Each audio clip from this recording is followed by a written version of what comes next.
Kailan ka ba talaga magtitino, ha, Kevin? Talaga bang wala kang pangarap sa buhay, ha? Ano, gagaya ka sa mga kabarkada mo na naliligaw ng landas, ha? Bakit hindi niyo na lang ako pabayaan? Hindi na ako bata. Para panghimasukan yung buhay ko. Anong sinabi mo? Wala ka talagang modo. Sa inyong magkapatid, ikaw ang pinakamatigas sa ulo. Ilang beses ko nang narinig yan. Sutil na kung sutil. Pabayaan niyo lang kasi sabi ako eh. Yan ba ang natutunan mo sa mga barkada mo? Huwag niyo na rin silang idamay. Sige, kung yan ang gusto mo, magkanya-kanya na tayo mula ngayon. Hindi ka na namin pakikialaman pa ng tatay mo. Kasama si Kevin sa mga nakulong dahil sa nangyaring gulo sa paligan ng basketball sa barangay namin. Sa loob ng isang linggo, hindi lamang isang beses itong napapasali sa gulo. Pinahinto na rin namin ito sa pag-aaral dahil sa mga kalokohang ginagawa sa pinapasukang universidad. Parati rin itong bagsak at hindi biro ang tuition fee nito. Maaaring sa ibang mga magulang ay maliit na halaga lamang yun. Pero sa katulad namin na hirap sa buhay, malaking halaga na yon. Anong nangyari? Nakausap mo ba si Kevin? Ay, suko na ako sa batang yon. Hindi ko na alam kung anong gagawin ko. Lahat naman ginawa ko para sa kanya. Masyado kasing nai-impluwensyahan ng mga kaibigan. Nasa tamang edad na rin naman siya. Alam na niya ang tama at mali. Pero mas pinipili pa rin niya ang maling daan. Kakausapin ko siya. Nasa kwarto ba siya ngayon? Umalis siya ulit. Oras na masangkot na naman sa gulong lalaking yan, hindi ko na alam kung kanino pa ako lalapit para tulungan siyang maabsuelto. Ipaubaya mo na lang sa akin ang lahat. Ako na ang humihingi ng pasensya sa sakit ng ulong binibigay ni Kevin. Tinignan ko lamang si Enrico at saka ako pumasok sa silid namin mag-asawa. Kanina kasi nagtutupi ako ng mga damit na nilabhan ko nung isang araw. Oras na hindi pa siya magtino, pangako ko sa sarili ko na hindi na ako muling mangingialam sa kanya. Wala na akong pakialam kung maging masama man akong ina. Isang linggo pagkatapos ng mainit naming pagtatalo ni Kevin, hindi ko siya masyadong kinikibo. Ang tatay lang niya ang laging kumakausap sa kanya. Hindi siya umuwi nung araw na yon. Kinabukasan, nabalitaan na lang namin na nasangkutan naman siya sa isang malaking gulo. Kahit labis na nag-aalala, hindi ko na lamang yun ipinakita sa asawa ko. Siya na lang din ang umalam sa detalye ng kinasangkutan ni Kevin. Ako naman sa bahay na lamang naghihintay. Narinig ko pa ang pagtatalo ng mag-ama nang dumating ang mga ito sa bahay. Punong-puno na kami ng nanay mo sa mga pinaggagawa mo. Kailan ka ba talaga magtitino? Alam mo ba kung sino ang pinerwisyo nyo ng barkada mo, ha? Sinabi ko naman sa inyo eh. Hindi kami may kagagawa ng nangyari sa kotse ng taong yun. Huwag ka nang magkaila. May mga saksi sa nangyari. Sinungaling naman yung mga yun eh. Sila ang sinungaling? O ikaw at ang barkada mo? Bakit nyo pa ba ako tinatanong? Hindi naman pala kayo maniniwala sa akin. Paano ko maniniwala sa'yo? Puro sakit na lang ng ulo ang inaakyat mo dito sa bahay. Sadya lang talagang minamalas ako. Walang taong malas. Ang mga hindi magagandang nangyayari sa'yo ay bunga lamang ng mga malimong desisyon sa buhay. Oo na. Ako na yung laging mali. Bakit hindi mo gayahin ang ate mo? Mulat sa pool, hindi niya kami binigyan ng sakit ng ulo ng nanay mo. Lagi namang tama sa paningin niyo si Ate Divine. Siya tumagaling sa klase, mabait na anak at masunurin. Tingin niyo sa kanya anghel, samantalang ako demonyo. Totoo naman eh. Bakit hindi mo na lang siya tularan? Ayoko maging tulad niya na buri at malungkot ang buhay. Dahil wala nang ginawa kundi ang sumunod sa inyo. Anong masama sa pagsunod sa magulang, ha? Tingnan mo nga siya. Ni minsan hindi nasungkot sa gulo. Ganun talaga kapag paborito niyong anak. Wala kayong makita na mali. Ano sinabi mo, ha? Wala ho. Tapos na po bang sermon niyo? Baka pwede na ako magpahinga. Alam mo bang nagkausap kami ng taong pinerwisyo nyo? Ang hinihingi niyang kondisyon ay ang umalis ka sa lugar na ito, kapalit ng pag-urong niya sa reklamo. Ano? Bakit? Sino ba siya sa akala niya? Siya bang may-ari ng buong bahay na to? Makinig ka nga muna sa akin! Kahit ngayon lang, hindi siya kung sino lang. Maimpluwensyang tao siya. Kahit nagkasundo na kami, tingin ko, hindi niya palalampasin ang ginawa niyo. Pwes hindi ako alis dito. Hindi rin ako natatakot sa kanya. Kevin! Bumalik ka rito! Hindi pa tayo tapos mag-usap! Tila walang narinig na nagtuloy-tuloy lamang sa pagpasok sa kwarto nito ang binata. Ni hindi man lamang sumulyap sa akin na nakatayo sa isang tabi. Naiiling na lamang na napatingin sa akin si Enrico habang nakapamewang. Lumapit naman ako para mag-usisa sa nangyaring gulo na kinasangkutan na naman ng binata. Hindi kaya nagsasabi ng totoo si Kevin? May mga saksi na nagpapatunay na grupo nga nila ang may gawa. Mabuti nga nadala sa pakiusap yung tao. Pero nagbigay siya ng kondisyon. Marami na daw siyang naririnig na reklamo sa grupo ng anak natin. Gusto niya mawala ang grupo nila sa lugar na ito. Narinig mo naman ang sinabi ni Kevin. Hindi siya aalis sa lugar na to. Tsaka kung sakali man, saan naman siya pupunta? Yun na nga din ang iniisip ko eh. May naisip ako. Pwede siya sa amin. Sa inyo? Pero... Huwag kang mag-alala. Magiging maayos siya doon. Mabait ang pamilya ko. Alam ko naman yun. Kaya lang eh... Kaya lang ano? Wala naman. Sige. Kakausapin ko si Kevin kung papayag siya. Hindi naging madaling kumbinsihin si Kevin na umuwi muna sa bayan kung saan ako lumaki at nagkaisip. Makailang ulit pa silang nagtalong mag-ama. Sa huli, hinayaan na lamang ni Enrico ang anak. Pero isang araw, hindi namin akalain na ito na rin ang magdidesisyon na umalis muna sa lugar namin. Noong araw na yon, umahangos na umuwi ang asawa ko galing sa pamamasada ng tricycle. Agad nitong hinanap si Kevin. Napansin ko na tila namumutla ito at takot na takot. Ilang sandali lang dumating na rin ang binata. Katulad ng ama, balisa rin ito.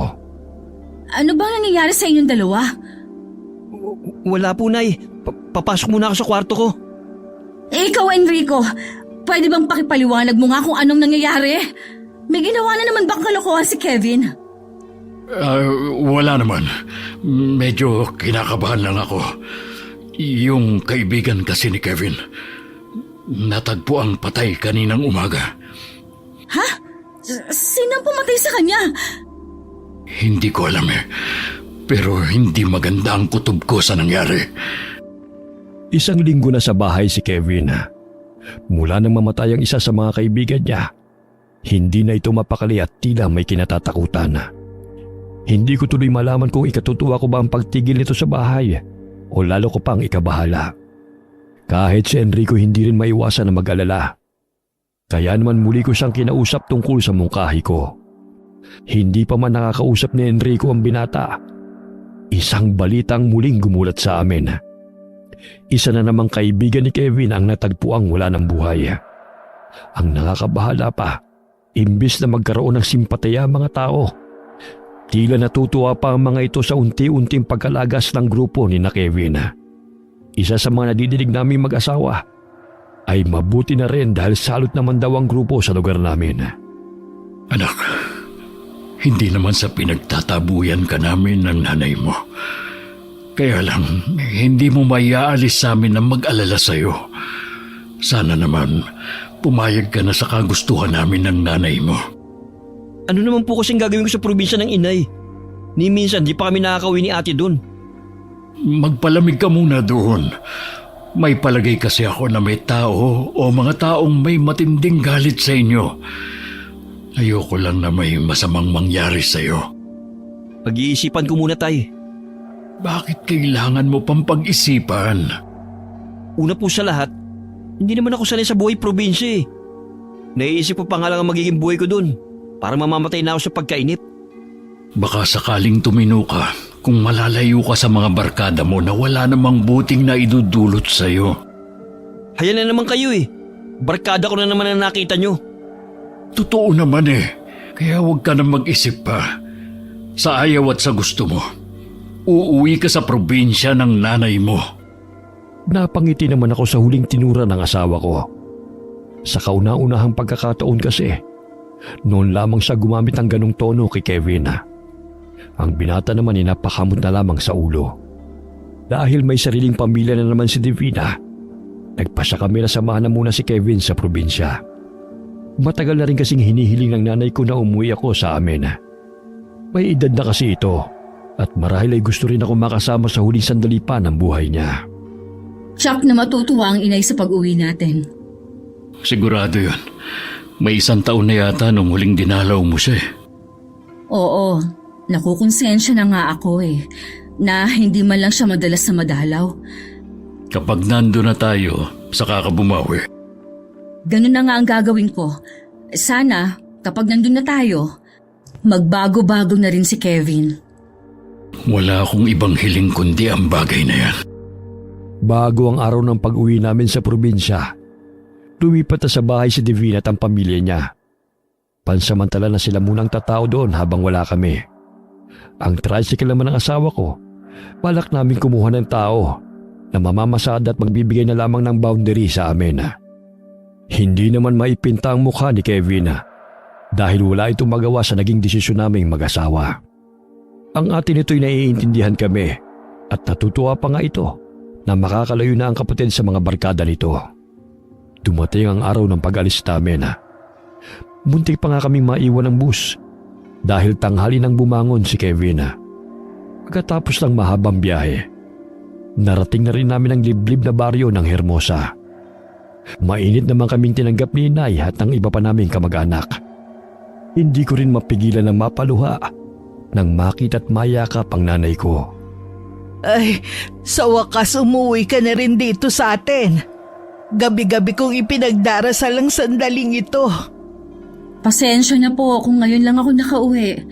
Siya nga po pala, si Kevin, ang bunso namin. Kay gwapong bata. Kumusta ka, iho?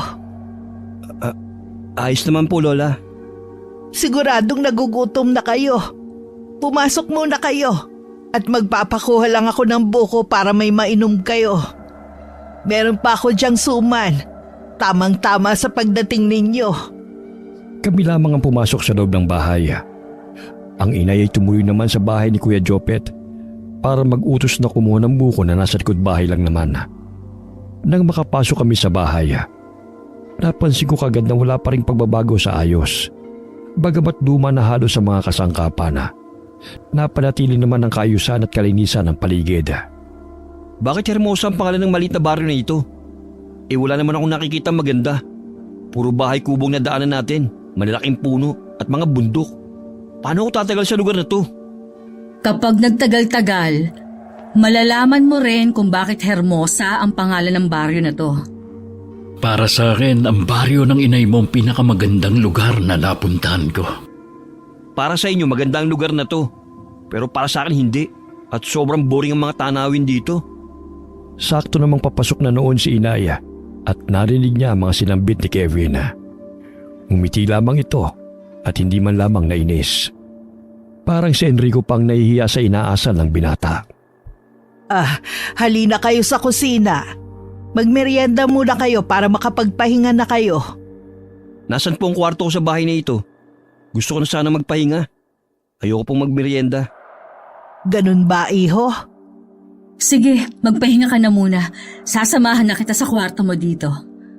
Buong maghapon na hindi lumabas si Kevin. Hindi na rin namin siya nakasama sa pananghalian. Si Enrico naman nung matapos makakain, nagpaalam na iidlip muna. Dinalaw ko naman ang mga kamag-anak namin doon at ibinigay na rin ang mga munting pasalubong namin sa kanila. Tuwang-tuwa naman sila at sandali rin ako nakipagkwentuhan. Nang makauwi ng bahay, naabutan ko ang inay na naggagansilyo. Mula nung bata pa kami, yun na talagang libangan ito kapag tapos na ang mga gawain sa bahay. Anak, mukhang hindi maganda ang tabas ng dila ni Kevin. Ako na po ang humihingi ng dispensa, Nay, sa inasal niya. Hindi naman ako nagagalit sa kanya. Alam ko naman kasi na iba ang kapaligiran ng kanyang kinalakihan. Hindi rin po kasi maganda ang impluwensya ng mga barkada niya sa kanya eh. Sana lang wala siyang makaaway sa lugar na to dahil sa ugali niya. Ginusto ko rin po kasi na mapauwi siya dito. Baka sakaling magbago-bago. Huwag kang mag-alala. Siguradong babaguhin siya ng Hermosa. Para hindi maging kabagot-bagot kay Kevin ang pagtigil sa baryo namin, naisipan nitong maglibot-libot muna. Nagbilin lamang ako na huwag siyang lalayo dahil hindi pa niya kabisado ang buong lugar. Tumango lamang ito sa amin ng kanyang ama. Sumaludo pa nga bago tumalikod at naglakad palayo. Niyayaya nga pala ako ng kapatid mo ng mga aso bukas. Kayo lang ba dalawa? May mga kasama pa kami ng mga pinsan nyo. Mukhang mapapasubo ako bukas Basta mag-iingat ka at huwag kang lalayo kay kuya ha. Hindi ka naman sanay mga aso eh. Mabuti nga yun, habang nandito ako matuto kong mangaso. Kakaibang karanasan din to. At pwede kong ipagyabang sa mga kumpare ko kapag nakauwi na tayo sa atin. Ikaw talaga. Oo nga pala. Mahigit 1 linggo na tayong nandito. Wala pa rin pagbabago kay Kevin. Masyado pa namang maaga para paghanapan natin siya ng pagbabago. Bigyan pa natin siya ng panahon para masanay sa bago niyang kapaligiran. Sa bagay nga tama ka. Tsaka ako yung may gusto na umuwi siya dito. Tapos ako naman ang naiinip ka agad. Wala pang 1 buwan noon nang makatanggap kami ng reklamo sa pinsan ko tungkol kay Kevin. Nito, nahuli niya mismo na tinuturuan ng binatang anak nitong minor de edad na manigarilyo. Agad namang pinagsabihan ng asawa ko ang binata. Pero patawa-tawa lamang ito na lalong ikinagalit ni Enrico. Talaga bang hindi ka na magtitino, ha? Hanggang dito ba naman? Bibigyan mo ako ng kahihiyan?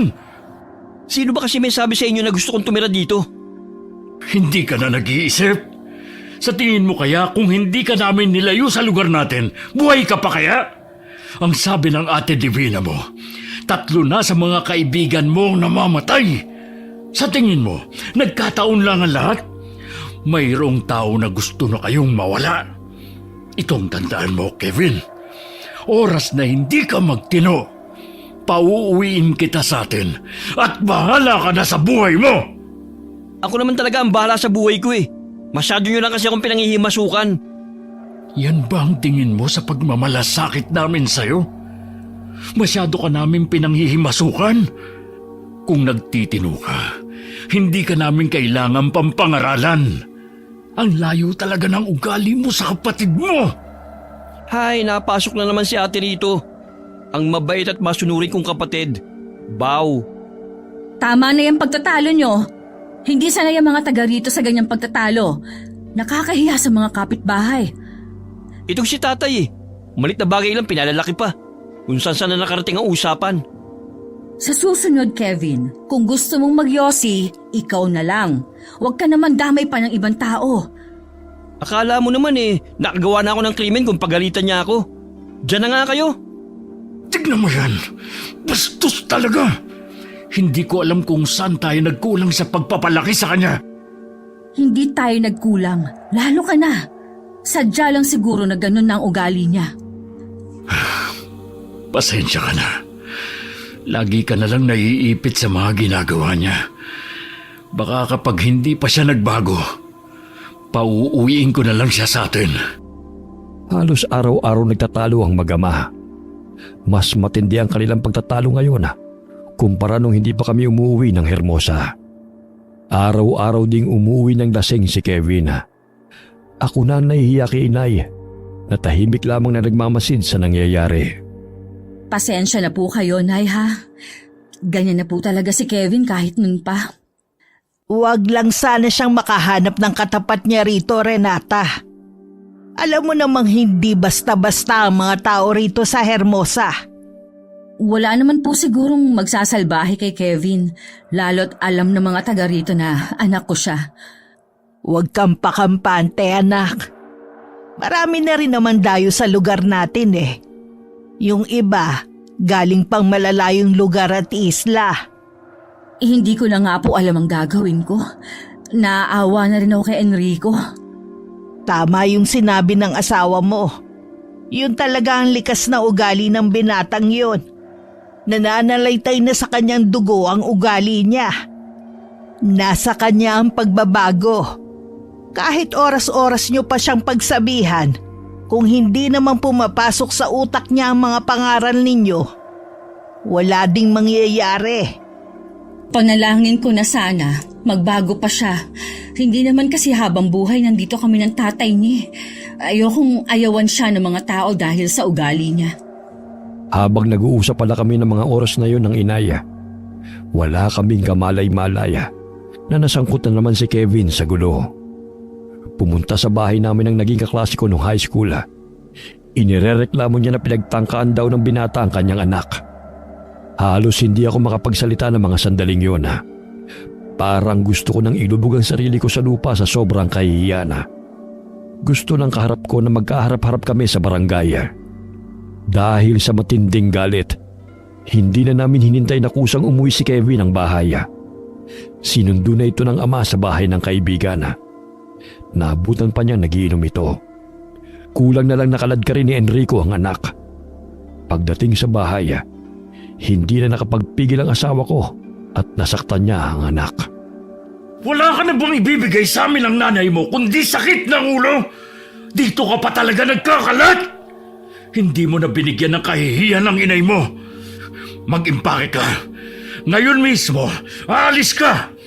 Baka kapag hindi ako nakapagpigil, kung ano lang ang magawa ko sa'yo. Malandi naman kasi yung babaeng yun.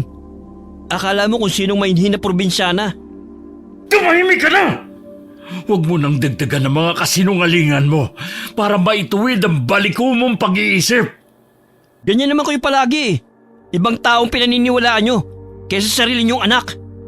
Kung makakapamili lang sana ako ng magulang, hindi kayong pipiliin ko. Tinanong mo ba kami kung gusto ka naming maging anak? Ha? Kung pwede lang sanang mamili ng anak noon, sana hindi ikaw ang anak namin ngayon. Ganun naman pala eh.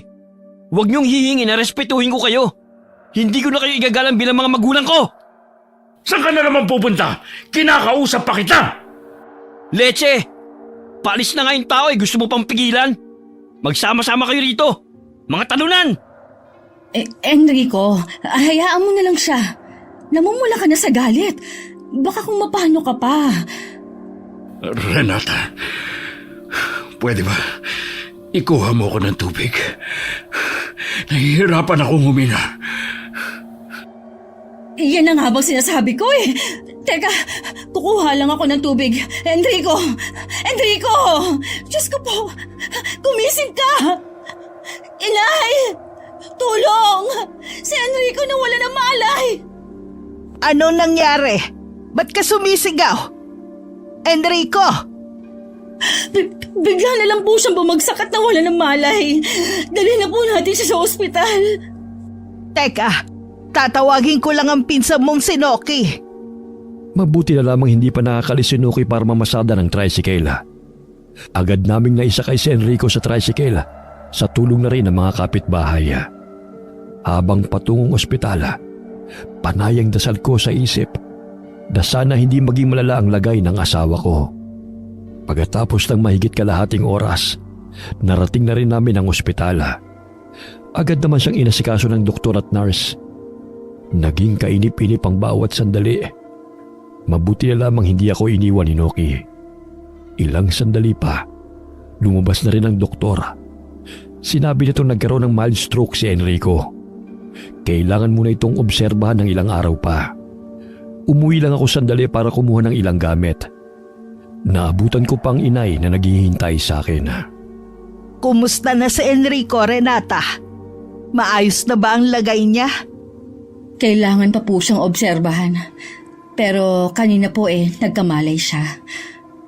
Sabi ng mga kapitbahay natin kanina, narinig daw nila ang matinding pagtatalo ng mag-ama.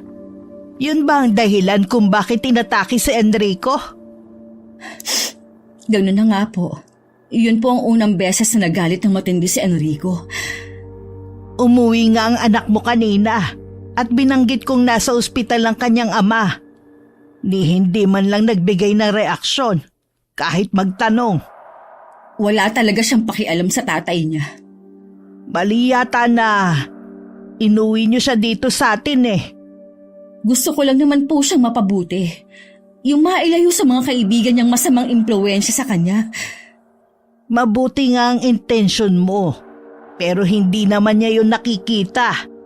Sarili lang niyang iniisip niya. Ayoko po muna siyang isipin. Kaya po ako umuwi para kumuha ng damit. Baka po magtagal pa kami sa ospital. 5 araw kaming nagtagal sa ospital. Nang makauwi kami, inabutan pa namin si Kevin sa bahay. Bumakas naman kahit papano ang pag-aalala nito sa ama. Lumapit pa ito sa amin at inalalayan si Enrico na maupo. Okay na po ba kayo? Pasensya na po pala, Tay. Hindi kita nadalaw sa ospital. Ayos lang. Sanay naman akong wala kang pakialam sa akin. Hindi naman po sa ganun, Tay. Nag-aalala naman po ako sa inyo eh. Kaso, nahihiya ako sa inyo ni Nanay. Sana naman, huwag mo nang bibigyan ng sama ng loob ang ama mo. Bawal na bawal sa kanya ang magalit. Opo, Nay. Sinabi naman po ni Lolang naging dahilan kung bakit inataking Itay. Mabuti pa, samahan mo muna ang itay mo sa kwarto. Maghahanda lang ako ng pagkain niya. Agad namang tumalima si Kevin. Inalalayan niya ang ama papasok sa kwarto. Ako naman nagpunta sa kusina. Tinignan ko kung anong meron doon na hindi pwede kay Enrico. Nilista ko na rin ang mga bawal na pagkain at kung ano lang ang pwede sa kanya. Laking pasasalamat ko dahil meron kaming taniman ng gulay sa likod nitong bahay. Hindi ko na kailangan pa mamili ng mga gulay sa palengke. Dahil sa pananim namin, nakatitiyak ba kaming sariwa ito. Nagluluto ko nang dumating naman ng inay galing sa bukid. Renata, nakita mo ba yung mga prutas at gulay sa balkonahe? Opo, Nay. Ikakalakal niyo po ba yun? Naku, hindi. Galing yun sa mga kamag-anak natin. Binigay nang malaman nilang na-stroke ang asawa mo. Talaga po? Ay, ang bait talaga nila sa atin. Pasensya na daw kung hindi sila nakadalaw sa ospital. Ayos lang po yun. Naiintindihan ko naman po na abala sila ngayon. Lalo't anihan na. Pasensya na kayo, Nay ha. Ilang araw akong hindi nakatulong sa inyo sa bukid. Wala yun, Iha. Alagaan mo na lang ang asawa mo. Mas kailangan ka niya. May isa pa pala akong sasabihin sa'yo. Ano po yon, Nay? Nandito kanina yung dati mong kaklase. Yung nagrereklamo kay Kevin. Nabalitaan daw niya ang nangyari. Mukhang naaawa sa inyo. Iuurong na lang daw niya ang reklamo. Salamat naman po. Alam ko po na mahirap para sa kanya na iurong ang reklamo. Kaya alam po, isa po yun sa iniisip ni Enrico. Sabihin mo sa asawa mo, ipanatag na kamo ang kalooban niya. Hindi na kamo sasampahan ng kaso ang anak niya. Ang labis na natuwa sa balita ay si Kevin. Alam kong nag-aalala rin ito kung sakaling matuloy ang reklamo. Tiyak kasi na hindi magpapareglo ang pamilya ng dati kong kaklase. Nung gabing yun, hindi ako makatulog. Kahit ilang araw kong puyat sa pagbabantay kay Enrico sa ospital. Laman kasi ng isip ko, kung ganong may sakit na ang asawa ko, mas lalong hindi na siya maaaring bumalik sa amin para mamasada ng tricycle. Nabuo sa isip ko na tuluyan ng manirahan sa Hermosa. Alam ko naman na mabubuhay kami rito ng simple at tahimik. Isa lamang ang inaalala ko, si Kevin. Hanap niyo raw po ako, sabi ni Lola. Oo, gusto kasi kitang kausapin. Kung tungkol po sa mga kalokohan ko rito, pasensya na po kayo, Nay. Hindi ko naman po sinasadya eh. Tapos na yon. Huwag na lang natin pag-usapan. Ang gusto kong pag-usapan ay ang tungkol sa sitwasyon natin. Ano pong tungkol doon? Ngayong hindi na pwedeng magtrabaho ang tatay mo. Malabo nang bumalik pa kami sa atin. Pero kung gusto mong umuwi sa bahay natin, hindi kita pipigilan. Total, malaki ka naman na. at kaya mo na magtrabaho, pwede ka namang makipisan sa kapatid mo. Alam niyo naman po na hindi ko makasundo ang asawa ni ate. Maikipisan pa ako sa kanila. Ang mabuti pa, ibenta na lang natin yung bahay natin sa San Simon. Alam mong yun na lang ang naiwang alaala sa tatay niyo ng mga magulang niya. Tsak na hindi papayag si Enrico. Eh kung gano'n na rin lang naman pala, dito na lang din ako sa Hermosa. Kahit papaano nakakagamayan ko na ang buhay dito. Sana naman, baguhin mo na yung ugali mo. Para din naman sa'yo ang sinasabi namin. Akala ko pa naman nagbago na kayo. Nagpahinga lang ata kayo sa paninermon sa akin eh. Kung hindi mo kayang baguhin ang ugali mo, sabi ko nga, bumalik ka na lang sa atin. Eh kung ayoko, Mapipilitan akong paalisin ka dito sa bahay. magagawa niyo ba talagang palayasin ng sarili niyong anak? Ang itay mo lang ang inaalala ko. Ako ang kausap ng doktor na gumamot sa kanya, kaya iniisip ko lang ang kalagayan niya. Alam kong nagtanim ng sama ng loob sa akin si Kevin. Nasasaktan din naman ako sa mga binitiwan kong salita sa kanya. Pero ayaw ko lang namang lumala ang kalagayan ni Enrico nang dahil sa kanya. Ilang araw ko nang napapansin na tila umiiwas sa akin ang binata. Pinagkibit balikat ko na lamang yun. Hindi kasi sa lahat ng oras, kailangan siya ang intindihin ko. Mukhang may tampuhan kayo ni Kevin Hayaan na lang po natin siya, Nay. Kailangan ko ring maging matigas para alam niya na hindi ako basta susunod sa kanya. Ayoko sanang manghimasok sa inyo. Kaya lang nakikita ko na nahihirapan ka na rin sa kanya. Pwede ka naman kasing makakawala sa sitwasyon mong yan Inaalala ko rin po kasi si Enrico. Ayoko namang sabihin niya kung kailang matagal na kami nagsasama tsaka ako susuko. Sumusobra na kasi ang tabil ng anak niya. Bakit po, Nay? Kayo din po ba sinagot-sagot ni Kevin?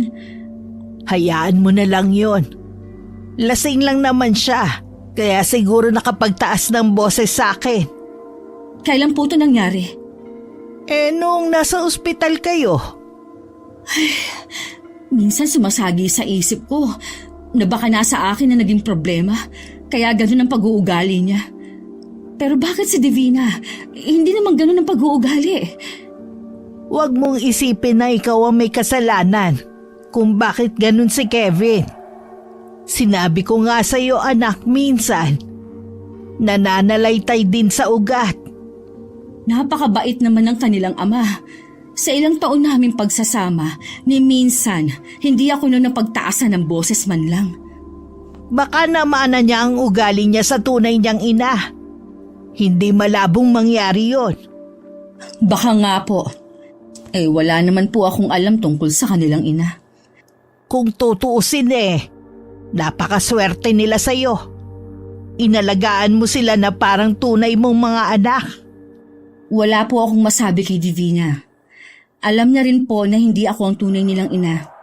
Si Kevin lang po ang walang alam. 2 taon pa lang siya nung magsama kami ng tatay niya. Wala ba kayong balak na ipagtapat sa kanya ang bagay na yon? Baka kasi dahil doon magbago siya.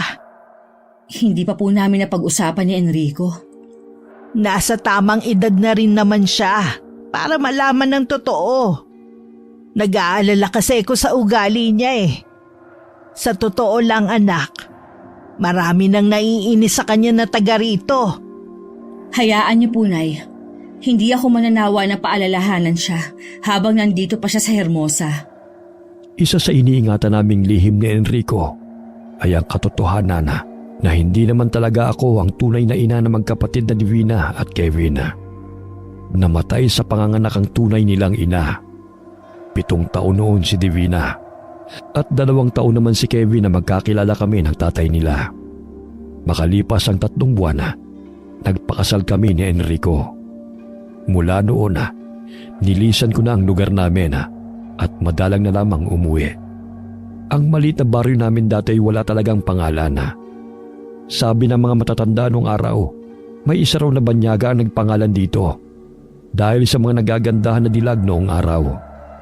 Ang Hermosa ay nababalot ng iba't ibang hiwaga. Marami ang naniniwala na merong lagusan sa lugar namin na papuntang mundo ng mga engkanto. Maging ang tungkol sa pinaniniwala nilang aswang. Nang gabing yun, bilog ang buwan. Pasado 10:00 na, pero wala pa rin si Kevin. Malapit na akong makatulog nang marinig ko ang pagbukas ng pinto. Bakit gising pa po kayo? Hinihintay talaga kita. Saan ka nang galing? Sa bahay ng kaibigan kong si Dante. Wala bang sinabi sa'yo si Dante tuwing kabilugan ng buwan? Tungkol ba sa aswang? Huwag niyo sabihin na naniniwala kayo sa kalokohan na yan. Hindi na mahalaga kung naniniwala ako o hindi. Sana naman, ugaliin mong umuwi ng mas maaga. Wala tayo sa atin. Pasensya na, Nay. Isa pa nga pala, ayaw ko ng pagtataasan mo ng boses ang lola mo. Sinabi ba niya? Oo, wag mo sanang kalilimutan, nasa loob ka ng pamamahay niya. Konting respeto naman. Opo. Matutulog na po ako. Ang akala ko'y makikipagsagutan ba sa akin si Kevin. Kaya nagulat ako sa mga naging tugon niya. Nang makapasok na ito sa sariling silid, tsaka naman ako pumasok sa kwarto naming mag-asawa. Kinabukasan, maaga akong nagising. Ako na naghanda ng almusal namin. Ilang sandali lang, nagising na rin ang inay. Oh anak, di ba puyat ka kagabi sa paghihintay kay Kevin? Dapat natutulog ka pa ngayon. Kahit nandun po ako sa amin, kahit anong puyat ko, hindi po talaga ako nagpapatanghali sa higaan. Oo nga pala, nakalimutan kong banggitin ang bagay na to sa'yo. Nagiging ulyanin na rin kasi ako dahil sa katandaan. Ano pong nakalimutan yung banggitin sa akin? Nandito na ulit sa Hermosa si Manay Ramona. Si Chang Ramona? Nandito na ulit? Oo, nakatira siya sa kubo sa dulo nitong baryo. Pinili niyang manirahan malayo sa mga taga rito. Bakit po kaya siya nagbalik? Hindi ko rin alam. Mula nang mabalitaan ko ang pagbabalik ni Tia Ramona dito sa Hermosa, hindi na ako mapakali. Nahalata naman ni Enrico ang pagkabalisa ko. Nagdahilan na lang ako na iniisip ko ang tungkol kay Kevin. Wala kaming kamalay-malaya na maaga magkukrus ang landas ni na Kevin at ang tiyahin ko na kapatid ng inay. Kasalukuyang patungong bayan ng tiyahin ko nang makasalubong niya ang binata. Dahil makipot ang daan, itinulak ng binata ang matandang babae. Kita mo nga dadaan ako Hindi ka muna tumabi. Talagang tuloy-tuloy ka pa? Hindi ko yata gusto ang tabas ng dila mo, binata. Tila, dayo ka lang dito sa Hermosa. Hoy, tanda! Hindi ako dahil sa lugar na ito. Taga ritong nanay ko. Sino ang nanay mo? Ang pangalan niya Renata. At lola ko si Ludeng. Ikaw yatang dayo sa lugar namin Halos kilala ko ng mga taga rito. Ikaw ngayon ko lang nakita. Ikaw pala ang anak ni Renata. Kilala mong nanay ko? Maliit lang ang baryo na to, kaya halos magkakakilala ng mga taga rito. Sa ngayon, palalampasin ko ang ginawa mo, pero sa susunod, hindi na. Kahit anak ka pa ni Renata. Nasundan na lamang ni Kevin ang tingin ng matandang babae habang naglalakad ito palayo. Nang malaman ko naman na nasa Hermosa na ang tiyahin ko, agad ko siyang pinuntahan sa kubong tinutuluyan nito. Pero makailang ulit akong tumawag, walang sumasagot. Mukhang wala ito roon. Napatingin na lamang ako sa kalangitan kasabay ng pagkunot ko ng noo. Ilang sandali pa, umuwi na lamang ako ng bahay. O ano, nagkausap ba kayo ni Manay? Wala po siya sa kubo. Baka po may pinuntahan. Ay, sa totoo lang hindi ko gusto ang pagbabalik niya. Pero anong magagawa natin? Alangan namang ipagtabuyan natin siya. Kailangan ko ring malaman kung bakit pa siya nagbalik. Pagkatapos ng maraming taon. Sana mali ako nang iniisip. Baka nakarating sa kanya ang balitang bumalik ka na rito. Malalaman lang po natin ang dahilan kapag nakausap ko na siya ng harapan. Sige po, Nay. Puntahan ko lang po muna si Enrico. Dati naman kaming malapit sa isa't isa ng tiyahin kong Yona. Dahil walang sariling pamilya at wala ring anak, naging malapit siya sa akin nung bata pa lamang ako. Parang anak na ang turing niya sa akin na. Kahit nariyan ang mga magulang ko, lahat ng kailangan ko ibinibigay niya. Hanggang matuklasan ko ang lihim niya. Bago pa ako umalis noon para magtrabaho, umalis na siya ng Hermosa. Mula nga noon, wala na kaming balita sa kanya hanggang sa muli siyang nagbalik. Napapansin ko, ilang araw ka nang tila malalim ang iniisip. May ginawa na naman bang kalokohan si Kevin? Wala namang bago dyan sa anak mo. Pero wala naman nagpunta dito para magreklamo. Kung ganon, ano ang problema? Si Tia Ramona kasi nandito na ulit. Ha? Nandito na pala siya. Akala ko ba may palagay kayong baka patay na siya noon? Nasabi ko lang yon dahil ang tagal na niyang hindi nagpapakita sa amin. Malay ko bang bigla siyang susulpot ulit? Nagkausap na ba kayo? Pinuntahan ko siya sa kubong tinutuluyan niya pero wala siya. Hindi ko pa siya nakakaharap. Pero sa mga kwento mo pa lang, hindi ko na maiwasan na kilabutan. Bukas, pupuntahan ko ulit siya sa kubo niya. Inagahan ko na ang pagpunta sa kubo ng Tianga. Pero hindi ko na naman siya inabutan na. Ilang beses pa ako nagpabalik-balik sa magkakaibang oras. Pero hindi ko talaga siya mabut-abutan na. Hindi ko tuloy alam kung sadya ba niya akong iniiwasan. Maging ang inay na ayaw sanang makaharap ang nakatatandang kapatid ay pinuntahan na rin siya nito. Pero hindi rin sila nagpangabot. Kung ayaw niya tayong harapin, hayaan na lang muna natin siya. Hintayin natin na siya mismo ang pumunta sa atin. Naisip kong tama ang inaya. Tsaka kung totoo ang hinala ko na umiiwas ang Tiang sa amin, wala nga kaming magagawa kundi ang hintay na lang na siya ang lumapit sa amin. Wala kaming kamalay-malay na mga panahon na yun na lagi nagkakaharap sa hindi magandang sitwasyon sina Kevin at ang tiyahin ko. Ikaw na naman tanda. Sinusundan mo ba ako, ha? Nagkakamali ka, iho. Dito rin talaga ang tungo ko. Sinungaling! Sinusundan mo ako eh. Tumanda na ako ng ganito pero wala pang nagsabi sa akin na sinungaling. Bukod tanging ikaw lang. Sino ka para husgahan ako? Ni hindi mo nga ako kilala. Bakit pa kita kikilalanin? Sino ka ba? Isa ka lang naman pulubing palaboy-laboy. Sinasabi ko sa'yo, gasinulid na lang ang natitirang pasensya ko sa'yo. Huwag mo sanang ubusin. Bakit tanda? Anong gagawin mo sa akin, ha? Huwag mo akong subukan. Kahit anak ka pa ni Renata, hindi ako mangingiming turuan ka ng leksyon. Ganun ha? Aray! Bakit mo ako tinulak? Wala kang respeto sa matandang katulad ko. Ano, lalabang ka? Tama lang yan sa'yo. Masyado kang maraming sinasabi. Pagsisisihan mo ang araw na nag-cruise ang mga landas natin. Hindi mo pala ako kaya eh. Kung kanina ka pa sana umalis, hindi ka na sana nasaktan. Tiimang mukha ni Tia Ramona nang maglakad palayo. Dinig pa niya ang nakakalokong tawa ni Kevin.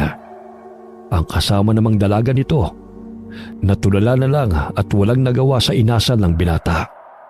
Bumakas din sa kanyang mukha ang matinding takot. Kilala kasi nito si Tia Ramona. Nais man sana nitong tulungan ng matanda. Tila itinilos na ito sa kinatatayuan dahil sa matinding takot na nararamdaman. Kasalukuyan akong nasa labas ng bahay at nagpapatuka ng mga manok nang biglang dumating si Tia Ramona. Chang, mabuti naman po dinalaw niyo kami. Pasensya ka na, Iha, kung iniiwasan ko kayo ng nanay mo. Hindi pa kasi ako handang humarap sa inyo. Bakit po kayo bumalik? Ay, gusto ko na magpahinga, Renata. Pagod na ako.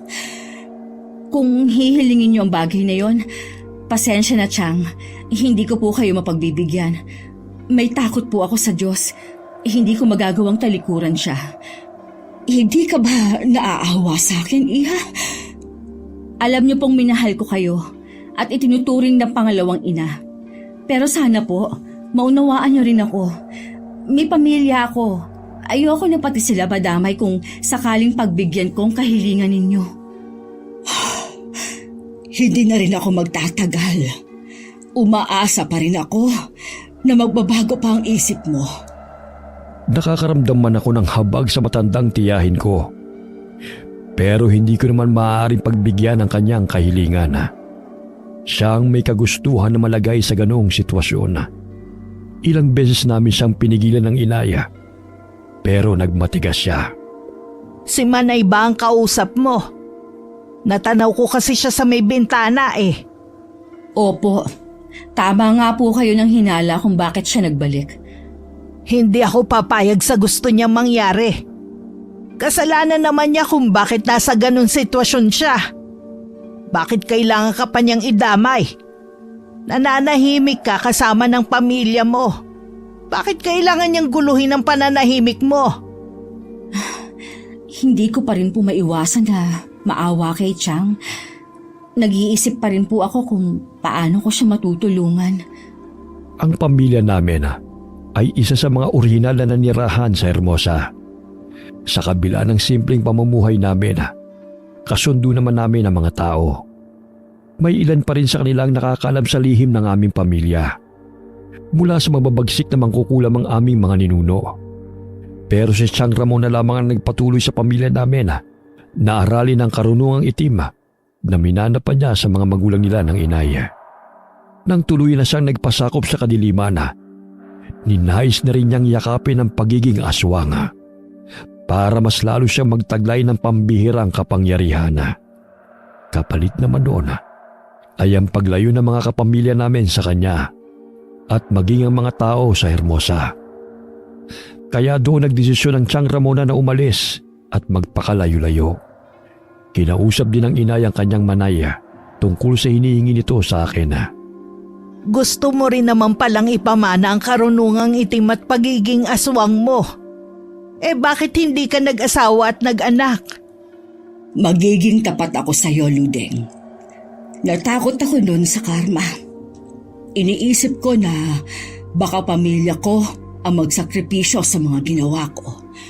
Kaya ba ginugulo mo si Renata ngayon? Wala ka bang ibang mapili na handang tanggapin ang pamana mo? Tanging si Renata lamang ang karapat dapat na magtaglay ng aking pamana. Wala nang iba. Pues hindi ako papayag. Natitiyak kong ganun din ang anak ko. Kaya kung ako sa'yo, bumalik ka na lang kung saan ka nang galing. Kaya nga ako bumalik dito. Huwag mong kalilimutan na dito ako ipinanganak at nagkaisip. Binabalaan kita, Manay. Tigilan mo si Renata. Huwag mo siyang itulad sa'yo. Ano bang inaayawan ninyong mag-ina? Isang karangalan na ipamana ko sa anak mo ang aking kaalaman. Ayaw nga ni Renata. Hindi ganyang buhay ang gusto niya. Yung nagtatago sa dilim. Kung magsalita ka, parang hindi mo ako kapatid. Baka nakakalimutan mo, mas matanda ako sa'yo. Pasensya ka na kung hindi mo nagustuhan ang tono ng pananalita ko. Mabuti pa umalis ka na. Marami pa akong gagawin. Manay, teka lang. Oo nga pala. Pagsabihan mo ang apo mo, hindi ko gusto ang tabas sa dila niya. Hindi yata naturuan ng magandang asal. Nagkaharap na kayo ni Kevin? Ilang beses na kami nagkasalubong. Ako na lang ang humihingi ng dispensa sa kagaspangan ng ugali niya. Medyo kakaiba lang kasi ang pag-uugali ng batang yun eh. Nang hindi na nagsalita si Tia Ramona, umalis na noon ang inaya. Mula namang galing siya sa kubo ng kapatid, hindi mawala-wala ang kaba sa dibdib niya. Idagdag pa ang nalaman tungkol kay Kevin. Nagkataon na wala kami ng araw na yun. Kailangan kasi namin bumalik sa ospital para sa check-up ni Enrico. Tumating naman si Kevin na mainit ang ulo at hindi yun napansin ng inaya. Iho, Pwede ba kitang makausap? Tungkol po saan? May nakarating kasi sa akin kung paano mo tratuhin ang Lola Ramona mo. Sinong Lola Ramona yun? Yung matandang babae na ilang beses mo nang nakakasalubong. Yung matandang pulubi. Nakatatanda ko siyang kapatid. Kaya lola mo na rin siya. Kaya wag mo siyang tatawaging pulubi. Mukha naman po talaga siyang pulubi. Konting respeto naman sana, iho. Sesermonin mo rin ba ako tulad ni inay? Wala na kayong pinagkaiba eh. Itinatama ka lang ng inay mo. Hindi tama na ganyan ang inuugali mo. Tama na nga. Kaya ako umuwi para kumain. Hindi para makinig sa sermon mo. Talagang bastos kang bata ka, ha? Baka nakakalimutan mo. Nasa loob ka ng pamamahay ko. Bahay ko rin to. Kaya gagawin ko kung anong gusto ko. At kung anong gusto kong sabihin. Ngayon alam ko na kung bakit muntik ka ng sukuan ng anak ko. Matindi nga talaga ang ugali mo. Anong gagawin mo ha? Magsusubok na naman kay inay? Samahan pa kita. Sa ayaw at sa gusto ni Renata, kakausapin ko siya para ibalik ka na sa inyo. Hindi ako aalis sa bahay na ito. Ang kapal mo namang matanda ka. Para basta mo na lang akong palayasin dito. Para sabihin ko sa'yo, nung una pa lang, ayoko na rito. Ang inay lang ang mapilit. Ngayon nagugustuhan ko na rito. Tsaka nyo naman ako paalisin. Pwes, magtiis kayo sa ugali ko. Walang nagawa ang inay ng mga sandaling yon kundi mapaiyak na lamang. Si Kevin naman parang walang nangyari na kumain at pagkatapos ay umalis ng bahay. Akala ng inay walang nakasaksi sa mainit nilang pagtatalo ng binata. Lingid sa kanya. Nakita mismo't narinig lahat ng kanilang usapan ni Tia Ramona. Pagdating namin ng bahay, nadatnan ko ang inay na tila nanghihinang nakaupo sa sofa. Noong unay ayaw pa niyang sabihin ang nangyari. Pero bandang huli napilit ko na rin siyang magtapat. Hindi na kami nagulat pang mag-asawa. Ako na po na yung humihingi ng dispensa sa ginawa ng anak ko. Huwag po kayong mag-alala. Kakausapin ko po siya mamaya. Ako na lang ang gagawa. Baka kumapano ka pa. Alam mong bawal sa'yo magalit. Sobra na kasi akong nahihiya sa inyo dahil sa pinagagawa ng anak ko. Tama si Renata. Ipaubaya mo na lang sa kanya ang lahat. Patawarin niyo ko pero hindi ko na kayang makasama pa si Kevin sa bahay na to. Tumanda na ako ng ganito pero kahit kailan, hindi ako pinagtaasan at pinagsalitaan ng ganon ng mga anak ko. At tunay na mga apo. Hindi kami nakaimik pareho ni Enrico sa mga tinura ng inay. Batid kasi namin na may katotohanan ng mga sinabi nito. Nang sulyapan ko ang asawa ko, nakatungo lamang siya. Alam kong nahihiya sa nanay ko dahil sa ginagawa ng anak niya. Nang mapag-isa kami sa kwarto, noon lamang nagsalita si Enrico. Tama ang inay mo. Kung kinakailangan, pati ako ay aalis na rin dito. Tiyak naman kasing hindi papayag si Kevin na umalis mag-isa. Hindi ka pa maaaring bumiyahe na mag-isa. Baka mapano ka pa. Suko na ako sa batang yon. Kahit saan siya talaga makarating, puro sakit lang ng ulo ang binibigay niya. Wala na akong mukhang maiharap sa nanay mo at sa ibang tao. Kakausapin ko siya sa huling pagkakataon bago ko siya pabalikin sa atin. Ayoko na magkasakit ka na naman ng dahil sa kanya. Kung gusto mo siyang harapin, magpagaling ka muna. Gaya ng dati, maghahating gabi na nang dumating si Kevin sa bahay. Narinig kong kumakatok siya sa may pinto nang hindi niya ito mabuksan. Sinadya ko talaga yon para hindi siya makapasok. Gusto ko kasi sa labas kami mag-usap ng sarili nana. Nang tumigil ito sa pagkatok, tsaka naman ako lumapit sa may pinto at tsaka lumabas. Lasing ka na naman? Uwi no ngayon. Tsaka, bakit ang tagal mong magbukas? Kanina pa ako'y naantok eh. Hindi ka pwedeng pumasok sa loob ng bahay. Mag-usap muna tayo dito. Ano naman bang drama to ha? Mula ngayon, Hindi ka na pwedeng tumira sa bahay ng nanay ko. Bumalik ka na sa atin. Gawin mo kung anong gusto mong gawin. Wala na kaming pakialam pa. Pinapalayas mo ba ako? Hindi ko mapapalampas ang pagtataas ng boses mo sa nanay ko. Kami nga na tumanda na ng ganito. Hindi namin siya napagtaasan ng boses. Tapos ikaw, gagawin mo yun sa kanya? Masyado naman kasing manermon si Lola eh. Huwag mo siyang tatawaging Lola. Dahil ano? Itinatakwil niya na ako bilang apo? Dahil hindi ka naman niya tunay na apo. Ano? Teka, anong ibig mo sabihin, Nay? Nawala na bang kalasingan mo? Mabuti naman. Makinig ka sa lahat ng sasabihin ko. Nang umpisahan kong sabihin sa kanya ang lahat, nanlaki pa ang mga mata nito at bakas ang hindi pagkapaniwala. Nakita ko pa ang pagkislap ng luha sa mga mata niya. Parang dinudurog ang puso ko. Pero kailangan ko yung gawin. Sa tingin ko kasi, masyado ko siyang napalaki sa layaw, kaya naging sutil ito. Sana lang tamang desisyon ko. Nahayaan na itong mamuhay mag-isa, na wala sa aming pangangalaga. Hindi ko na rin siya pinapasok sa loob ng bahay. Kahit makailang ulit itong kumakatok at tumatawag. Kinabukasan, masakit ang ulo ko at namamagari ng mga mata dahil sa walang tigil kong pag-iyak kagabi. Huwag kang makonsensya. Tama lang ang ginawa mo.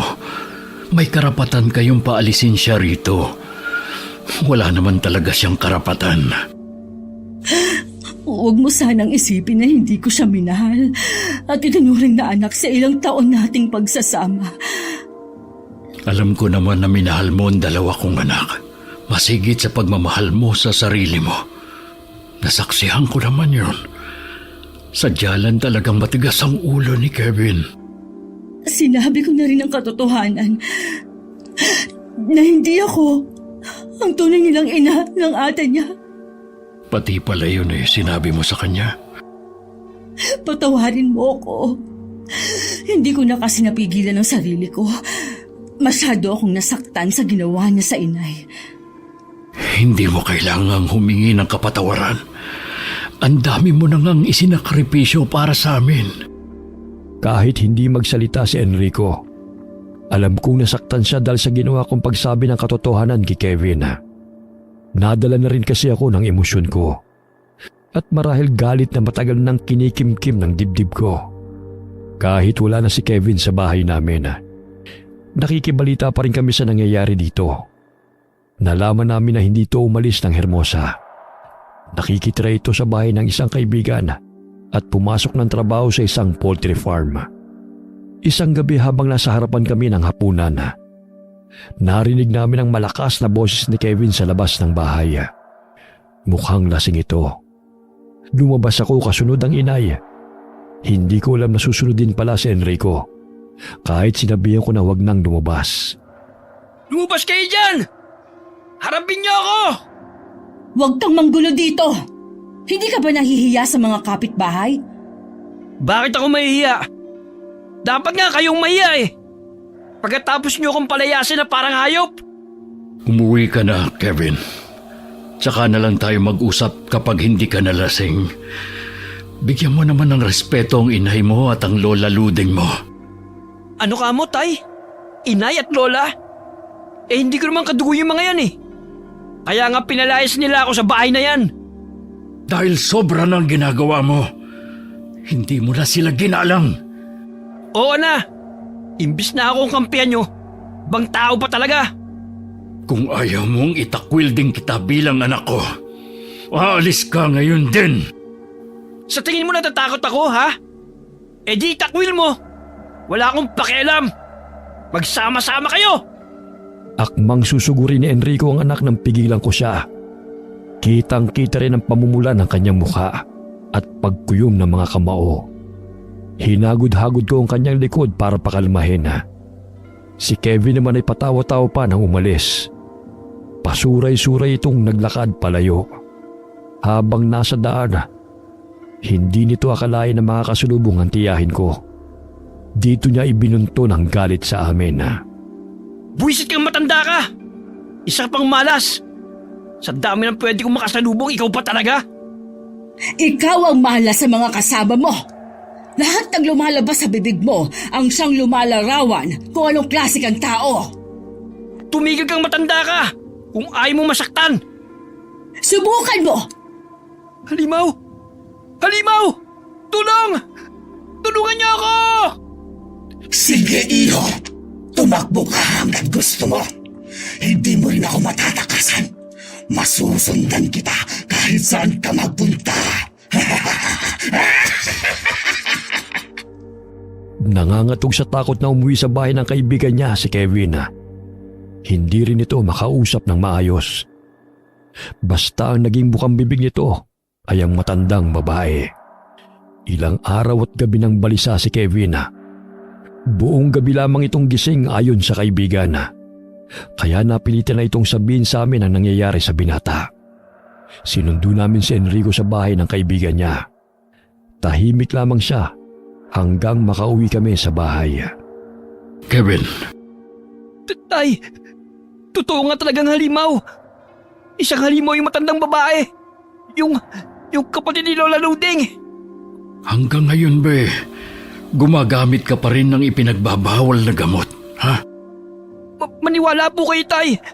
Nagsasabi ako ng totoo! Halimaw ang kapatid ni Lola Luding! Ang mabuti pa, magpahinga ka na lang. Basta, Tay! Huwag niyong hayaan na makapasok ang halimaw na yun dito, ah! Oo, anak. Walang makakapasok na kahit na sino dito. Halata sa mga mata ng binatang ilang araw na hindi pagkakatulog. Maliban sa nangingitim ang ilalim ng mga mata nito, namumula na rin yun. Hindi umalis si Enrico sa tabi ng anak hanggat hindi ito nakakatulog. Kami naman ng inay, nag-usap sa may kusina. May palagay ako na nagsasabi ng totoo si Kevin. Tingin ko nakita niya si Manay na nagpalit ng anyo. Nakukonsensya tuloy ako sa ginawang pagpapaalis kay Kevin dito sa bahay. Paano kung lumala ang kalagayan niya? Huwag ka mag-isip ng masama. Baka tinakot lang ni Manay si Kevin. Sobra naman kasi ang bunganga niya eh. Hindi ko lang po maiwasan na hindi talaga mag-alala. Kilala naman po natin si Tia Ramona. Maiksi ang pasensya niya at mapaghiganti rin siya. Paano kung gantihan niya si Kevin? Hindi naman niya siguro gagawin yun.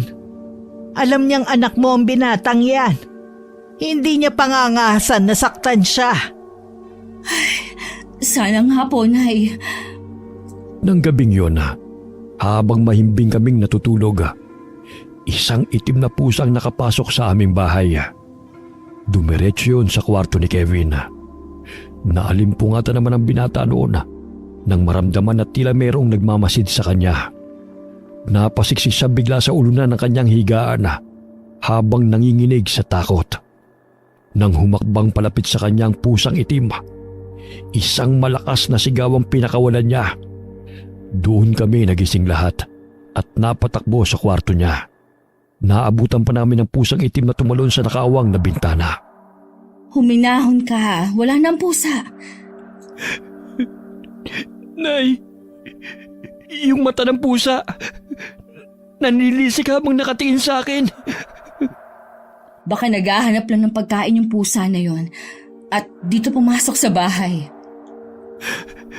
May palagay ako na hindi yung pangkaraniwang pusa lang. Walang pusa na ganun kung tumitig. Huwag ka kasing mag-iisip ng mga kababalaghan, anak. Tinatakot mo lang ang sarili mo. Totoo talaga nakikita ko, Tay. May gustong manakit sa akin. Likha lamang yan ng malikot mong imahinasyon. Mahiga ka na. Sasamahan na kita hanggang makatulog ka ulit. Opo, Tay. Huwag kayong aalis kahit tulog na ako, ah. Iniwan na muna namin silang mag-ama. Buong gabi na hindi kami nakatulog. Ilang oras na lang naman ay mag-uumaga na. Minabuti kong magtimpla na lamang ng kape para sa aming tatlo. Dinalhan ko si Enrico sa kwarto. Gising pa ng mga sandaling yun ang binata, nakatingin lamang ito sa kawalan. Binalikan ko na lamang ang inay sa may kusina. Kapag nagliwanag, pupuntahan ko si Manay sa kanyang kubo. Gusto kong makatiyak na wala nga siyang kinalaman sa nangyayari kay Kevin. Sasamahan ko na po kayo, Nay. Wag na, Iha. Alagaan mo na lang ang mag-ama mo rito. Sa tingin mo kaya, Nay, mali bang bumalik ako dito? Noon pa pinananabikan ko na ang pag-uwi mo rito sa atin. Kaya wag mong iisipin na mali ang pagdating mo. Sobrang namimiss ko na rin po kasi kayo, kaya ako umuwi. Gusto ko rin kayo makasama. Ganon din ako, Iha. Huwag ka na masyadong mag-alala. Maaayos din ito. Hindi pa man lumiliwanag ang paligid. Umalis na ang inay papunta sa kubo ni Tia Ramona. Ayaw na kasi nitong mag-aksaya ng panahon na. Gusto na nitong malaman kung may kinalaman nga ba ang kapatid sa nangyayari kay Kevin. Ayon kay Inaya, pagdating sa kubo, hindi pa man siya kumakatok ay bumukas na ang pinto ng kubo.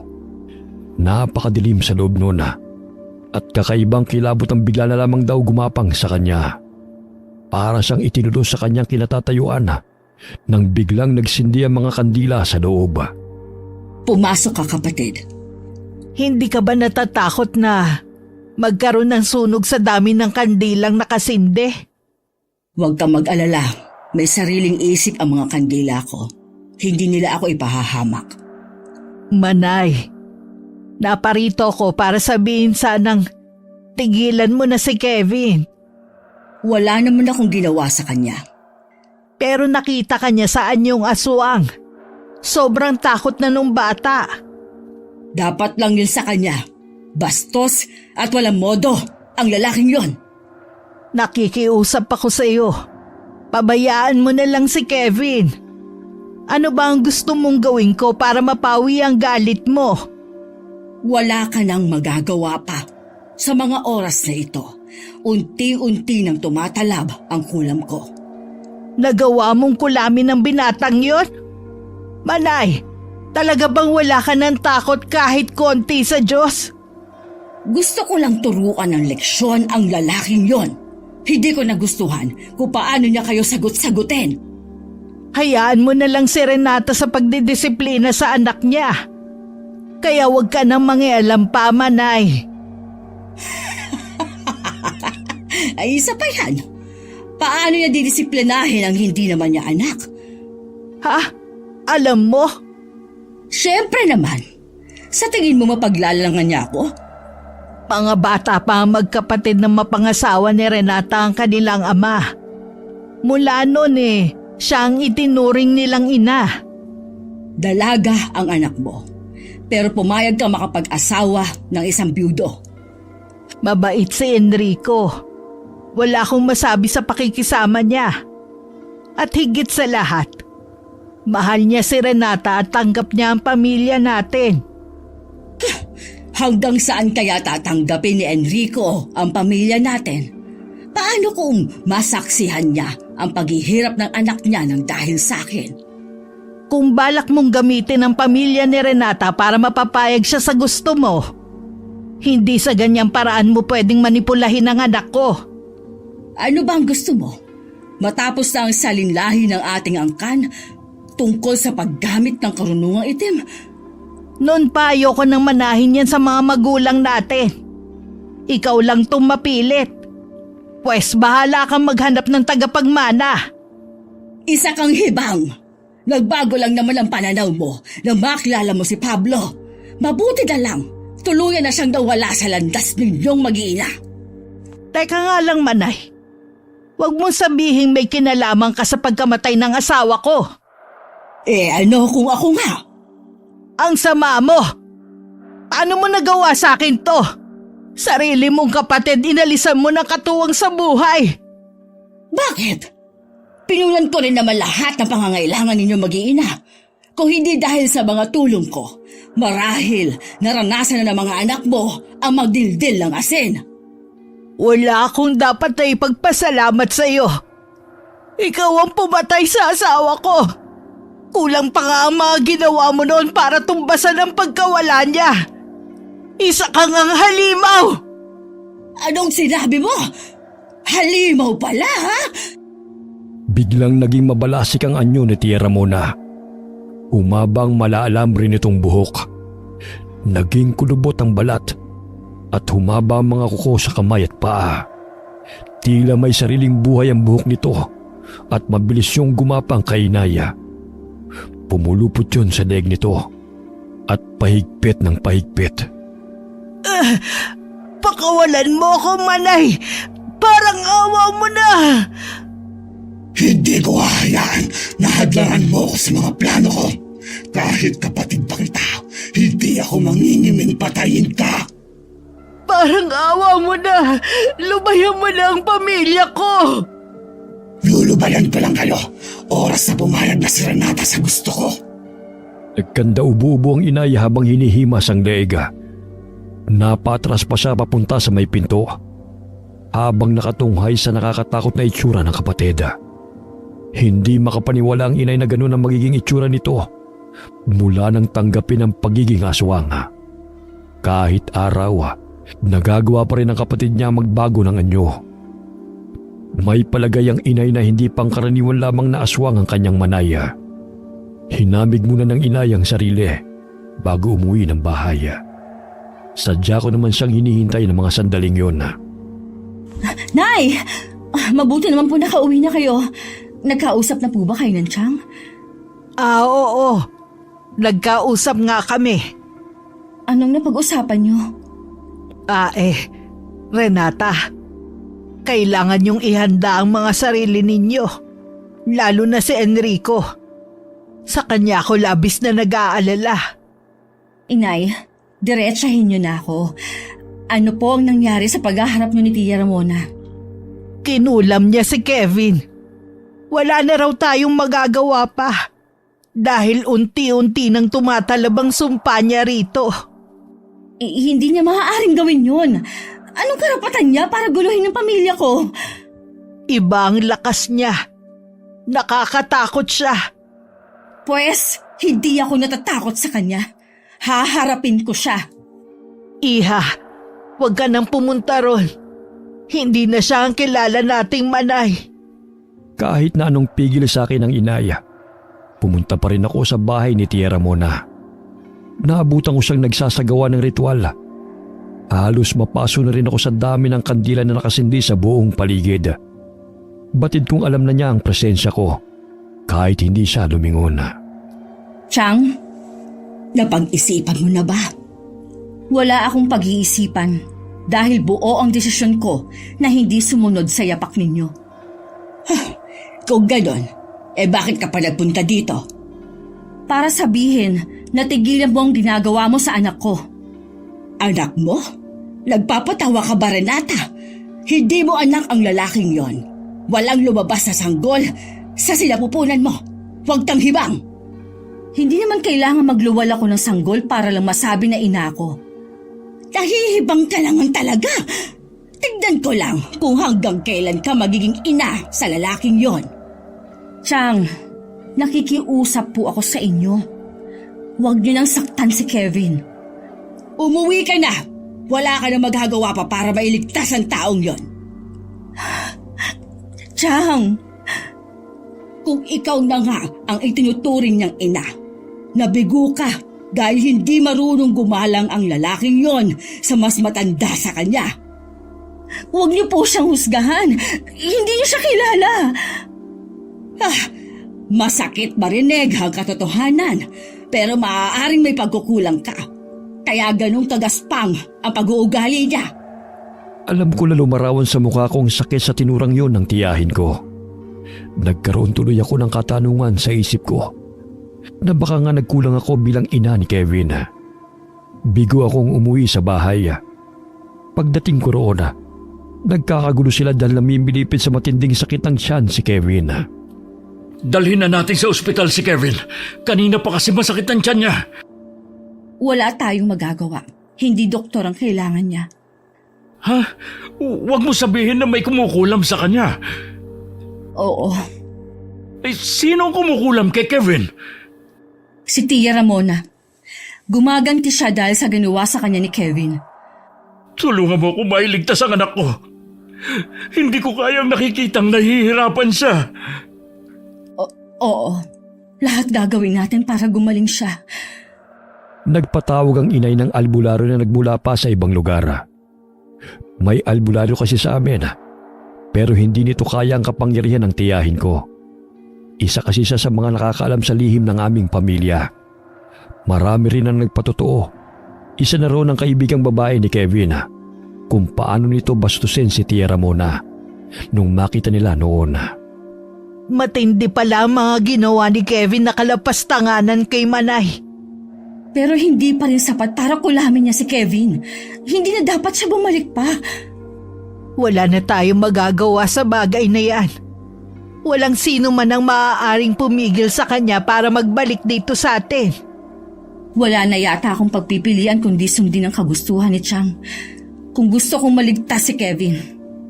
Nawawalan na kasi kami ng pag-asa ni Enrico. Ilang albularyo na ang tumingin sa kanya. Pero hanggang ngayon, hindi pa rin siya gumagaling. Bakit kailangan ikaw ang magdusa at magsakripisyo? Anak, patawarin mo ko. Pero hindi ako makakapayag sa pinaplano mo. Mayroon pa ba kayong naiisip na solusyon? Wala. Pero ayokong isakripisyo mo ang sarili mo sa taong hindi mo naman kaano-ano. Hindi ka nga magawang respetuhin eh. Lalo kong naguluhan sa dapat kong gawin. Hindi lang ako kay Kevin naaawa, maging sa asawa ko. Bumabagsak na rin ang katawan nito dahil sa kakulangan ng tulog. Madalas kasi sa gabi dumadaing ng pananakit ang buong katawan ng anak niya. Hindi ko rin maiwasan na baka atakihin na naman siya ng sakit niya. Iniiwasan ko na rin na pumasok sa kwarto ng binata dahil hindi ko mapigilan na labis na maawa sa kalunos-lunos nitong kalagayan. Minsan umalis ako para sumama sa pag-aani sa bukid. Hindi ko alam na sasamantalahin yun ng inay para kausapin ang asawa ko. Sinabi ng inay ang hinihinging kapalit ng kapatid para sa paggaling ng anak nito. Nagpapasalamat ako ng labis sa iyo, Enrico, dahil tinanggap mo ng buong puso ang anak ko sa kabila ng lihim ng aming pamilya. Pero sana wag mo namang hayaan na magsakripisyo ang anak ko. Kailanman po, hindi ko hihilingin kay Renata na gawin niya ang bagay na yun. Pero hindi mo mapipigilan ang anak ko. Mahal niya kayong mag-ama. Lahat handa niyang gawin. Wala na pong ibang paraan para gumaling ang anak ko. Matindi ang itim na kapangyarihan ng kapatid ko. Walang makakatalo sa kanya. Maliban na lang kung siya mismo ang babawi sa karamdaman na ibinigay niya. Pasensya ka na. Wala rin akong maitutulong sa inyong mag-ama. Napatungo na lamang si Enrico habang tumutulo ang luha sa mga mata. Nang sulyapan niya si Kevin, nakatingin ito sa kanya. Tila nagmamakaawa na iligtasan ito. Sa nakikitang paghihirap ng anak, nagkaroon ng lakas ng loob si Enrico na pumunta sa kubo ng tiyahin ko para kausapin ito. Anong ginagawa mo dito? Ako po ang tatay ni... Kilala kita. Kung nandito ka para makiusap sa akin, nag-aaksaya ka lang ng oras mo sa pagpunta dito. Kung kinakailangan po, luluhod ako sa harapan niyo. Bawiin niyo lang po ang kulam na binigay niyo sa anak ko. Kahit ano pang gawin mo, hindi ko babawiin ang sakit na ibinigay ko sa anak mo. Maging aral na lang sa'yo ang nangyari sa kanya. Nagmamakaawa po ako sa inyo. Ako na lang ang pahirapan niyo. Huwag na ang anak ko. Lumuhod pa si Enrico sa harapan ng tiyahin ko. Pero tinalikuran lamang siya nito. Napahagulgul na lamang siya habang nakaluhod sa lupa. Sinisisi ang sarili dahil sa nangyari sa anak. Pagdating sa bahay, nag-aalala na sinalubong ko siya at tinanong kung saan nanggaling. Ano? Galing na kay Chang? Umaasa ako na baka pwedeng ako na lang ang kapalit ng anak ko. Pero nagmatigas siya sa kapila ng pagmamakaawa ko sa kanya. Kilala ko ang tiyahin kong yun. Noon pa man likas na sa kanyang pagiging matigas ang kalooban. Wala rin pwedeng bumali sa kanyang desisyon. Gusto ko na lang matapos ang paghihirap ng anak ko.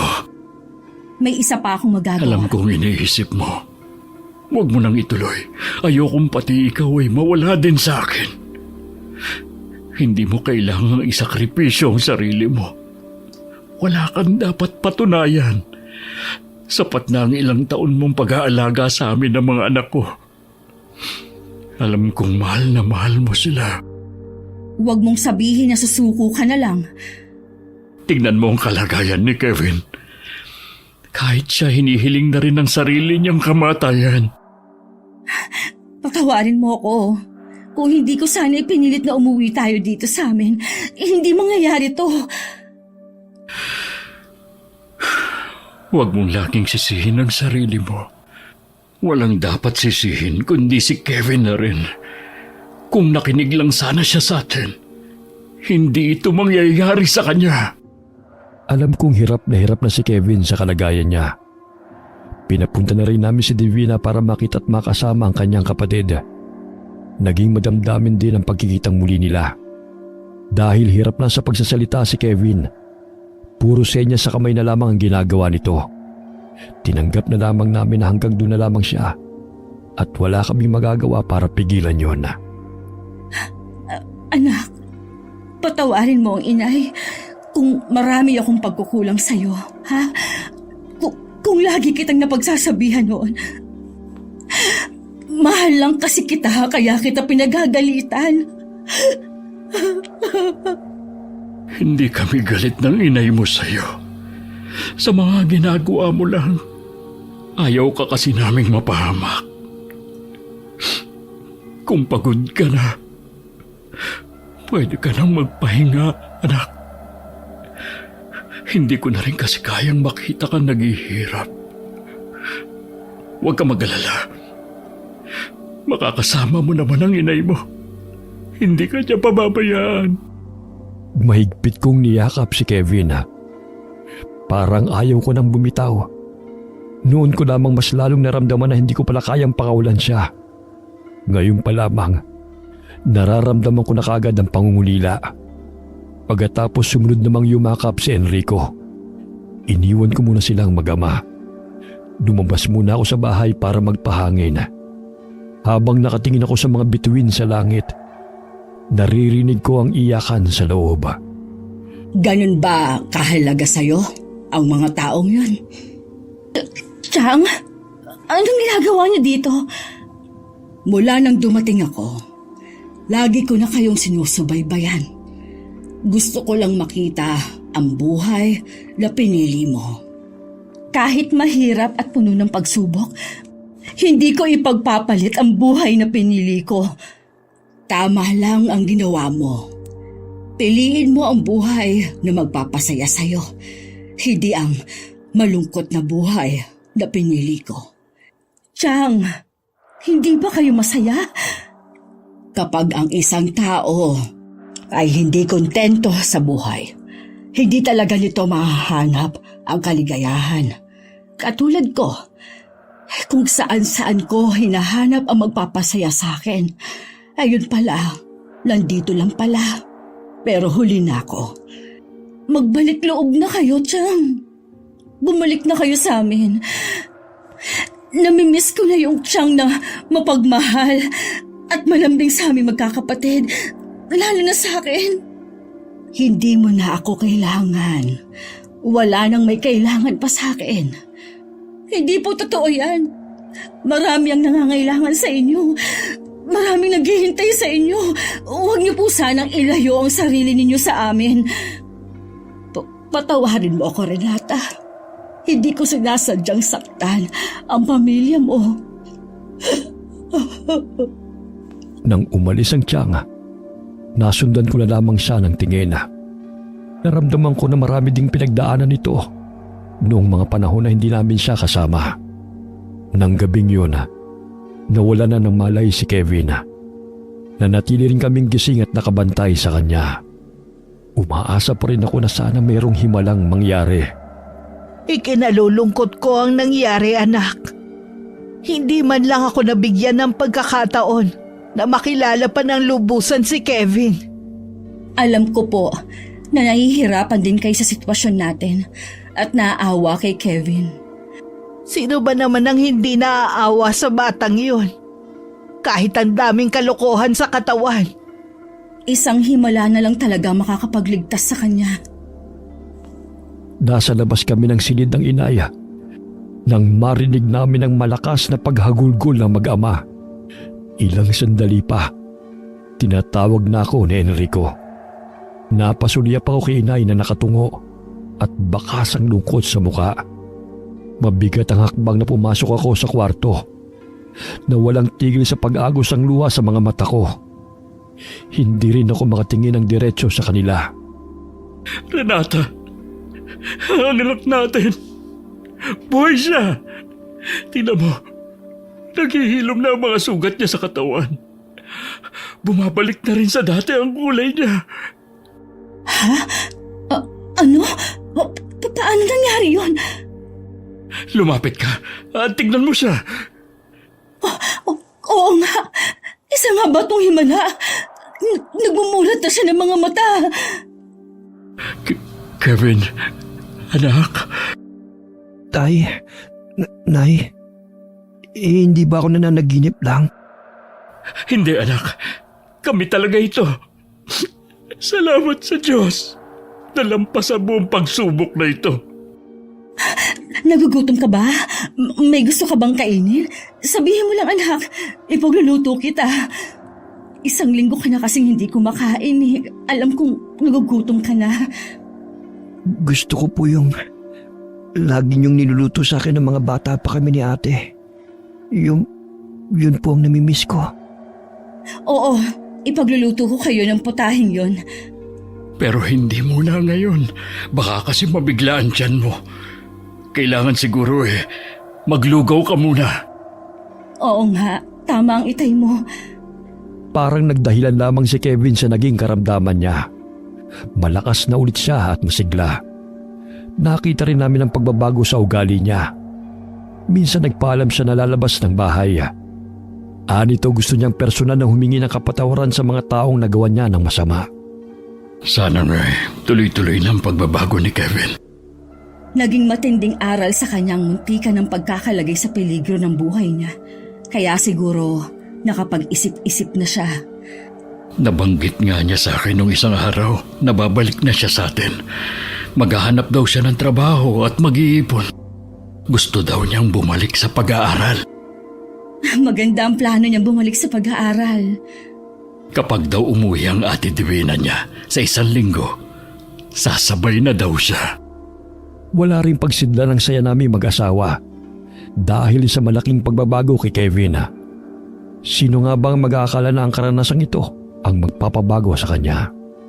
Nang mga oras ding yun, pinuntahan ni Kevin ang kubo kung saan nakatira si Tia Ramona. Noong una nag-aalangan siya na tumawag dahil mukhang wala namang nakatira sa kubo na yon. Mataas na rin ang mga damo sa paligid. Nang biglang bumukas ang pinto na yari sa kawayan, bahagya pa siyang napaigtad sa langit-kit noon. Anong ginagawa mo dito, iho? Pasensya na po kay Lola. Kung basta na lang ako pumunta rito. Gusto ko lang po sanang humingi sa inyo ng kapatawaran sa lahat po ng pambabastos na ginawa ko. Mabuti naman at napagtanto mo na rin ang mga mali mong ginagawa. Kinailangan pa po na malagay ako sa bingit ng kamatayan para maisip ko ang mga mali ko.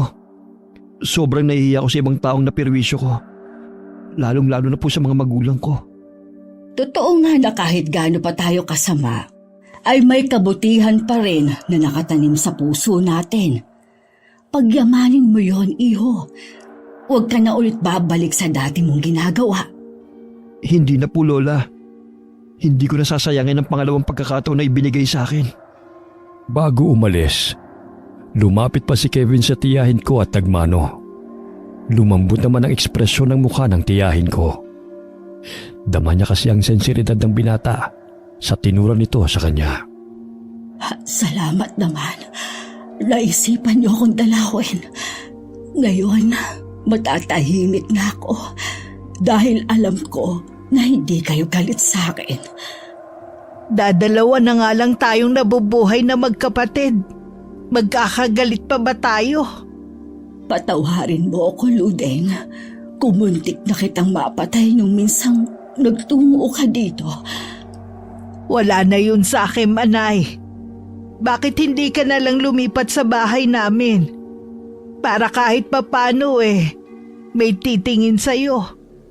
Oo nga naman, Chang.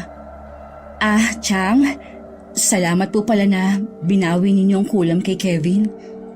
Nasasaktan din kasi ako na makita kang umiiyak nang dahil sa kanya. Napakaswerte ng asawa mo sa'yo. Swerte din po ako sa kanya. Mabait at mapagmahal po si Enrico. Siguro, ito na ang huling sandaling makakausap niyo ko. Huwag niyo pong sabihin yan, Chang. Gusto pa namin kayo makasama ng matagal. Ako rin. Kaya lang, nung binawi ko ang sumpa kay Kevin, malaki ang nawala sa aking lakas. Alam ko rin na naniningil na sa akin ang karma. Kaya tama lang siguro na buhay ko ang maging kapalit. Manay, kung sa tingin mo hindi ka na magtatagal, sana magbalik loob ka na sa Panginoon.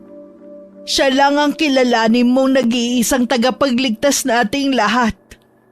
Huwag mo sanang hayaan na makulong sa kadiliman ng kaluluwa mo. Sinunod ni Tia Ramon ang sinabi sa kanya ng inaya. Sinamahan namin siyang pumunta sa araw na yon sa simbahan na. Kahit nanghihina, pinilit pa rin niyang maglakad. Nakita namin ang inayang taus-pusong pagsisisi ni Tia Ramona sa mga kasalanang ginawa niya. Umiiyak siya habang nagpapatira pa sa harap ng altar. 3 araw pagkatapos noon, binawian ng buhay si Tia Ramona. Sa pagkawala ng tiyahin ko, lalo kong napatunayan na gaano man kamakasalanan ng isang tao, kapag taos sa kanyang puso ang paglapit at paghingi ng tawad sa Panginoon, ikaw ay kanyang tatanggapin. Sapagkat ang bawat humihingi ay tatanggap. Ang bawat humahanap ay makakatagpo, at ang bawat kumakatok ay kanyang pagbubuksan. Wakas. Kailan ka ba talaga magtitino, ha, Kevin?